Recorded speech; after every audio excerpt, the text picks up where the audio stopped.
Seguimos con más de noticias, Globo Visión Salud. El tema del día de hoy, crisis de ausencia. Hoy nos acompaña en el estudio un especialista en la materia, el doctor Ronald Cadenas, neurólogo. Un gusto recibirlo, bienvenido. Gracias, Daniela, un honor estar aquí hoy. Gracias por acompañarnos, ya veíamos un previo de lo que será la entrevista, pero queremos que sea usted, para las personas que se están conectando tanto en las redes sociales como a través de la pantalla de Globovisión, que nos explique qué es la crisis de ausencia y por qué se origina. La crisis de ausencia son episodios que desconectan al paciente de la realidad. Hay que recordar que estar consciente no implica estar vigil.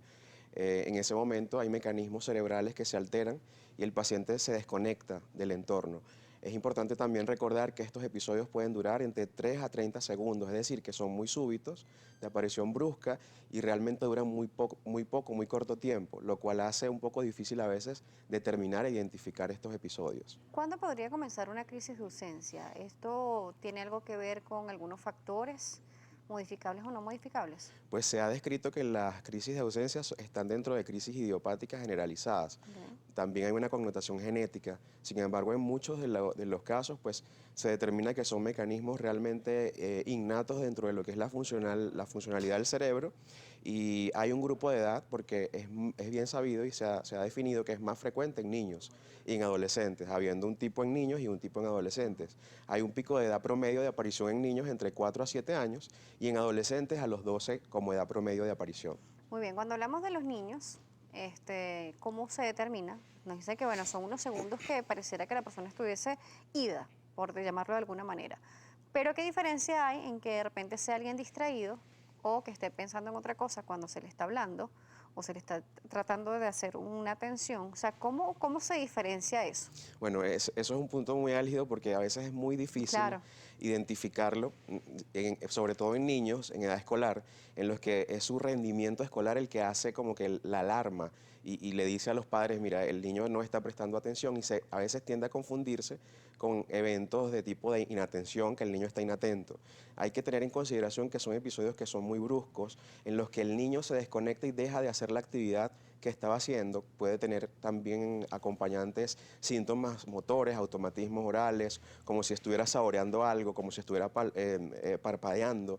Puede tener automatismos también en las extremidades, pero es muy importante que cuando notemos que el niño está desconectado, pues llamarlo, porque recordemos que la conciencia en ese momento está alterada, llamarlo, tratar de alertarlo para saber si realmente escucha, es que está distraído o es que realmente tiene una crisis de ausencia. Cuando está la crisis de ausencia, no escucha, no No, reacciona a estímulo, tanto visual como auditivo o tacto, no responde. Lo importante aquí es que recuerda que te dije que era muy muy corta rápido, duración. claro. Entonces la crisis puede ocurrir y cuando lo llamas, pues ya no hay recuerdo del evento. El niño no está consciente de que está desconectado. Entonces en ese momento hay una total ausencia de su capacidad para estar conectado en el momento en el que está. ¿Existe algún tipo de estudio que ayude a determinar si Por existen completo, crisis de sí. ausencia? El electroencefalograma, que es un estudio que se realiza a través de la colocación de electrodos de superficie, que es el más utilizado, pues evalúa la actividad eléctrica anormal en el cerebro del niño o del adolescente y hay un tipo determinado de grafoelemento o de elementos que uno va a observar, que son puntas ondas de tanta duración, que uno va a observar siempre en este tipo de crisis epilépticas. Claro, nos habla sobre niños, nos habla sobre edades comprendidas, nos hablaba de 4 a 7 años Sí, y en los adolescentes una edad a promedio de partir de 12 los 12 años. años. Ujú. ¿Existe también un tiempo determinado de 12 a tal edad en la parte de Sí, adolescencia? por lo menos se ha establecido antes de los 18 años que ya después de cierta edad, pues ya se entraría en el renglón de otro tipo de epilepsias. Claro, cuando hablamos de epilepsia, normalmente nos asociamos a movimientos bruscos involuntarios que se va presentando en el cuerpo del paciente. Con las crisis de ausencia, ¿existe algún tipo de movimiento del cuerpo o solamente es estar totalmente ido o ausente? Hay desconexión de la parte cognitiva y de las funciones ejecutivas, sin embargo, como se clasifican en ausencias típicas y atípicas, va a depender siempre de si está acompañada de actividad motora o no. El Claro. niño puede tener sacudidas, que también hay otro tipo de ausencias como mioclonías, que son sacudidas de sus brazos, sacudidas de los párpados, y también incluso puede levantarse, caminar, puede realizar automatismos, que son no más que movimientos que no tienen ningún fin. Movimientos como por ejemplo de las manos, como parpadeo, como si se está saboreando, o sea que la parte motora puede estar alterada. Sin Pero embargo, no en todos los casos. no en todos los casos, sin embargo, muchas veces las personas creen que solo existe ese tipo de crisis Ujú. epiléptica convulsiva o convulsión como se Claro, le porque a uno conoce. le dicen convulsión y normalmente nuestro cerebro asocia rápidamente el movimiento. Pero hay muchísimos tipos de crisis epilépticas, incluso en las clasificaciones internacionales hay más de 40 subtipos de crisis epiléptica y tantas funciones tiene el cerebro como tipos de crisis existen. Entonces es importante, digamos, quitar eso de que no siempre es caer al piso, tener postura Ujú. tónica, movimientos clónicos, o sea, hay desconexión, pero también puede haber alteraciones motoras en el niño.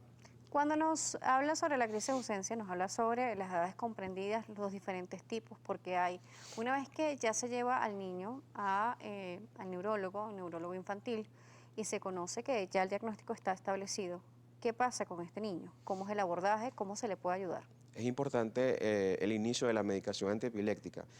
Hay determinados tipos de medicamentos que regulan esa actividad normal en estructuras tan importantes como el tálamo estructuras tan importantes como cortezas de asociación que son las que se encargan de que el niño realice sus actividades y es importante e imperativa la colocación de medicamento antiepiléptico y sobre todo el abordaje con los padres porque muchas veces hay negación con respecto a que mi hijo tiene epilepsia o mi hijo está teniendo crisis epilépticas o desconocimiento por parte de Claro, los y más padres. cuando no hay ningún tipo de manifestación física más allá de que no reaccionas, ¿no? Muchas veces, exactamente, muchas veces nos damos cuenta ya pasado algún tiempo de tener las crisis presentes en el niño y es cuando la maestra llama a los padres diciendo que el niño no atiende en las clases.